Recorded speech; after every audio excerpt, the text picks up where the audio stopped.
যদি কারো মন খারাপ থাকে তাহলে এরকম কিউট কিউট মিষ্টি কুমড়ার পিঠা বানিয়ে নিন। হ্যালো এভরিওয়ান, আসসালামু আলাইকুম। সবাই কেমন আছেন? আশা করি সবাই আল্লাহর রহমতে সুস্থ আছেন, ভালো আছেন। আলহামদুলিল্লাহ, আমরাও আল্লাহর অশেষ রহমতে ভালো আছি। আজ আমি আপনাদের সাথে শেয়ার করব তালের পিউরি দিয়ে মিষ্টি কুমড়া পিঠা রেসিপি। এই পিঠাটা দেখতেই শুধু মিষ্টি কুমড়ার মতো, কিন্তু মিষ্টি কুমড়ার সাথে এই পিঠার কোনো সম্পর্ক নেই। এই পিঠাটা খেতে কিন্তু মাশাআল্লাহ খুবই সুস্বাদু হয় আর খুবই ইউনিক একটা পিঠা রেসিপি। এই পিঠাটাকে আপনারা অতিথি আপ্যায়নে অথবা গায়ে হলুদের ডালাতেও এই পিঠাটা আপনারা সাজিয়ে নিতে পারবেন খুবই সহজেই। তো এই পিঠা বানানোর জন্য আমি এখানে প্রথমেই তালের পিউরি নিয়েছি 1 কাপ পরিমাণ। এই তালের পিউরিটা আমি ফ্রোজেন করে রেখেছিলাম। এখন আমি এর মধ্যে দিয়েছি 1/2 কাপ পরিমাণ পানি, দিয়ে এই পিউরি আর পানিটাকে ভালো করে ফুটিয়ে নিব। যখন তালের পিউরিটা ফুটেছে তখন আমি এর মধ্যে দিয়ে দিয়েছি 1/2 কাপ পরিমাণ ময়দা। এখন আমি এর মধ্যে ইউজ করেছি 1/2 কাপ পরিমাণ চালের গুঁড়া, দিয়ে ভালো করে একটা সফট ডো তৈরি করে নিব। তো চামচের সাহায্যে আমি ভালো করে নেড়ে দিচ্ছি। এই কিউট কিউট মিষ্টি কুমড়া পিঠাগুলো কিন্তু খেতে খুবই সুস্বাদু হয়। আপনারা প্লিজ একবার হলেও বাসায় ট্রাই করে দেখবেন। অনেক ইউটিউবার আপুরাই কিন্তু এই পিঠার রেসিপিটা শেয়ার করেছে, তাই ভাবলাম আজকে আমিও আপনাদের সাথে এই পিঠার রেসিপিটা শেয়ার করি। তো দেখুন, আমি এখানে একটা সফট ডো তৈরি করে নিয়েছি আর এখন আমি পিঠার শেপগুলো দিয়ে দিচ্ছি। প্রথমে অল্প একটু পিঠার ডো হাতে নিয়ে প্রথমে গোল করে নিচ্ছি, হাতের তালুতে এভাবে ঘুরিয়ে ঘুরিয়ে। তারপর আমি একটা বাটির মতো শেপ দিয়ে নিব।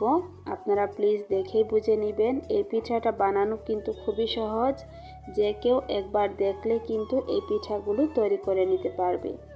আমরা যেভাবে পুলি পিঠা তৈরি করি ঠিক সেভাবেই এটা শেপ দিতে হবে। এখন আমি এর মধ্যে নারিকেলের পুর দিয়ে দিব, আর নারিকেলের পুরটা কিন্তু আমি অফ ক্যামেরায় রেডি করে নিয়েছি। তো আমি কিন্তু চিনি দিয়ে নারিকেলের পুরটা রেডি করেছি। আপনারা চাইলে এখানে খেজুরের গুড় দিয়েও নারিকেলের পুরটা দিয়ে দিতে পারেন, তাহলে কিন্তু দেখতে খুবই সুন্দর লাগবে। আর চাইলে আমার মতো এরকম সাদা করেও নারিকেলের পুরটা দিয়ে দিতে পারবেন। আপনাদের পছন্দ অনুযায়ী যে কোনোভাবে এই নারিকেলের পুরটা দিয়ে নেবেন। খেতে কিন্তু পিঠাটা মাশাআল্লাহ খুবই সুস্বাদু হয়। যারা কখনো এই পিঠাটা ট্রাই করেননি তারা একবার হলে ট্রাই করে দেখতে পারেন। পিঠাটা দেখতে যেমন সুন্দর, খেতেও কিন্তু সুস্বাদু হয়। এখন আমি দেখুন মুখটা বন্ধ করে দিয়েছি। তারপর হাতের তালুতে নিয়ে আবারও ঘুরিয়ে ঘুরিয়ে গোল একটা শেপ দিয়ে দিচ্ছি।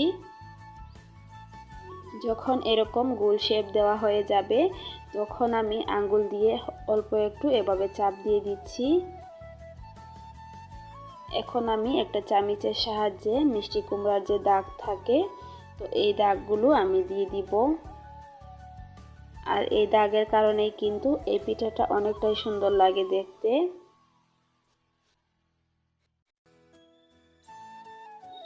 ভিডিওর এই পর্যন্ত এসে যারা একটি লাইক দিতে ভুলে গিয়েছেন, অনুরোধ করব একটি লাইক দিয়ে সম্পূর্ণ ভিডিওটি কন্টিনিউ করবেন।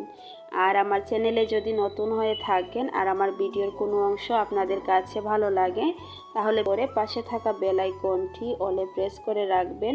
এতে করে আমি নতুন কোনো ভিডিও আপলোড করার সাথে সাথে নোটিফিকেশন আপনাদের কাছে। দেখুন, এই পিঠাটা আমি তৈরি করে নিয়েছি। আর এখন আমি পিঠা ডাটা দেওয়ার জন্য এর উপর একটা লং দিয়ে দিলাম। মিষ্টি কুমড়াতে তো এরকম একটা ডাটা থাকে, তো এর জন্য লং দিয়ে আমি এই কাজটি করে নিচ্ছি। দেখুন পিঠাটা দেখতে কতটা সুন্দর লাগছে আর কতটা লোভনীয় হয়েছে। এই পিঠা দিয়ে কিন্তু অতিথি আপ্যায়নে খুবই সুন্দরভাবে আপনারা অতিথিকে আপ্যায়ন করতে পারবেন। পিঠাটা দেখলেই কিন্তু মনটা অনেকটাই ভালো হয়ে যায়। যদি কখনো কারো মন খারাপ থাকে তাহলে এই পিঠাটা বানিয়ে নিতে পারবেন। তো দেখুন, এভাবে সবগুলো পিঠা আমি বানিয়ে নিয়েছি। আর এখানে আমি একটা বড় মিষ্টি কুমড়া বানিয়ে নিয়েছি। তো দেখুন, এই মিষ্টি কুমড়াটা আমি খুবই বড় করে বানিয়েছি। আর কয়েকটা ছোট ছোট কিউট কিউট মিষ্টি কুমড়াও আমি বানিয়ে নিয়েছি।